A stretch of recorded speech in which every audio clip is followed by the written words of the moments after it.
దేవుని నామమునకు స్తోత్రం కలుగునుగాక. సోదరులారా, గమనించండి, మన దేశంలో మరి అనేకమైన పండుగలు ఉంటూ ఉన్నాయి.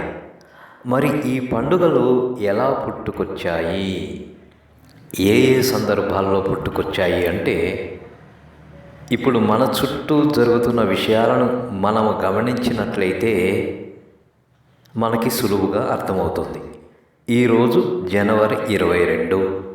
ఈ రోజున దేశ ప్రజలు రెండో దీపావళి జరుపుకోండి అని ప్రధానమంత్రి మోడీ గారు అంటున్నారు.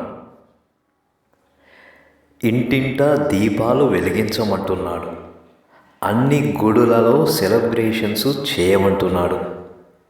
సో అందరూ ఈ విధంగా సెలబ్రేట్ చేసినప్పుడు అది పండుగయే కదా. సో ఆ విధంగా పండుగలు పుట్టుకొస్తాయి.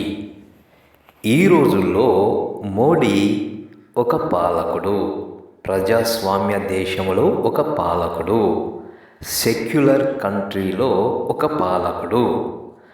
అలాంటి పాలకుడే ఈ విధంగా చెబుతూ ఒక పండుగలాగా జరిపించమంటున్నాడంటే, ఒక మతపరమైన కార్యక్రమాన్ని భుజాలకెత్తుకొని స్వయంగా ఈ విధంగా చేయండి అని చెబుతున్నాడు అంటే, ఇక ఫ్యూడల్ వ్యవస్థల్లో, రాజరిక వ్యవస్థల్లో ఏ విధంగా జరిగి ఉంటుందో ఆలోచించుకోండి.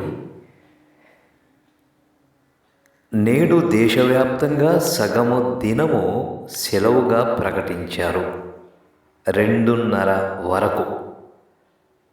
ఎవరన్నా ఆఫీసులకి 2:30 తర్వాత వస్తారా? పెద్ద జోకు కదా. సో ఆ విధంగా పూర్తి రోజు సెలవు కిందే లెక్క. సో ఈ విధంగా సెలవు కూడా ఇచ్చి మరి ఆ కార్యక్రమం చేయండి, ఈ కార్యక్రమం చేయండి, ఈ విధంగా జరిపించండి, ఈ విధంగా చేయండి అని చెబుతున్నారు అంటే, ఇక అది ఒక పండుగ కిందనే లెక్క.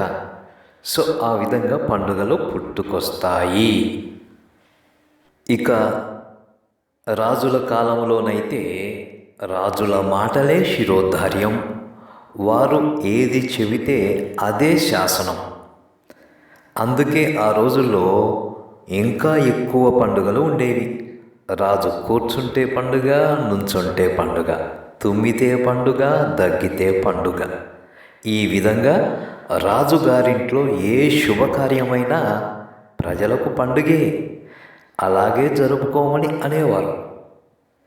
ఇప్పుడు గుడి కట్టుచున్నాము, ప్రతిష్ఠ చేస్తున్నాము, ప్రాణం పోస్తున్నాము అంటూ అందరినీ పండుగలా చేసుకోమంటున్నారు. ఆ విధంగానే చేసుకుంటున్నారు. సెలవు కూడా ఇచ్చారు కాబట్టి ఇది ఇక పండుగ కిందనే లెక్క. సో ఈ విధంగా పండుగలు అనేవి సమాజంలో పుట్టుకొస్తూ ఉంటాయి. అయితే ఇక్కడ ఈ దినాన జనవరి 22వ తారీఖున మనము మరొక ముఖ్య విషయాన్ని జ్ఞాపకము చేసుకోవాల్సిన వారమై ఉన్నాము. అదేంటంటే, ఇదే దినాన 1999వ సంవత్సరంలో కొందరు ముష్కరులు గ్రాహం స్టెయిన్స్ మరియు అతని 2 చిన్నారులను సజీవంగా దహనము చేశారు. వారి ప్రాణాలు తీశారు.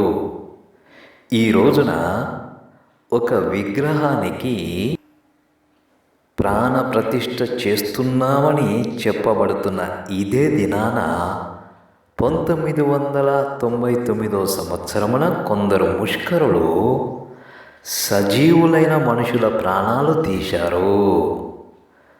వారికి ప్రాణప్రతిష్ఠ చేయగలరా? వారికి ప్రాణాలు పోయగలరా? లేదే. జీవము లేని విగ్రహాలకు మాత్రము ప్రాణప్రతిష్ఠ చేస్తారు అనడం లోకము తలకిందులుగా పోతుంది, తలకిందులుగా ఆలోచిస్తుంది అనడానికి ఎంతకంటే మరో నిదర్శనము అవసరము లేదు. బ్రతికి ఉన్నవారి ప్రాణాలు తీస్తున్నారు, కదలని మెదలని నిర్జీవమైన విగ్రహాలకి ప్రాణాలు పోస్తాము, ప్రాణప్రతిష్ఠ చేస్తాము అంటున్నారు. ఎంత హాస్యాస్పదమో కదా. వీరు జరిగించే ఈ ప్రాణప్రతిష్ఠ దినాన నాడు ప్రాణాలు తీసిన ఆ గ్రాహం స్టెయిన్స్, ఆ ఇద్దరు చిన్నారులను జ్ఞాపకము చేసుకుందాం.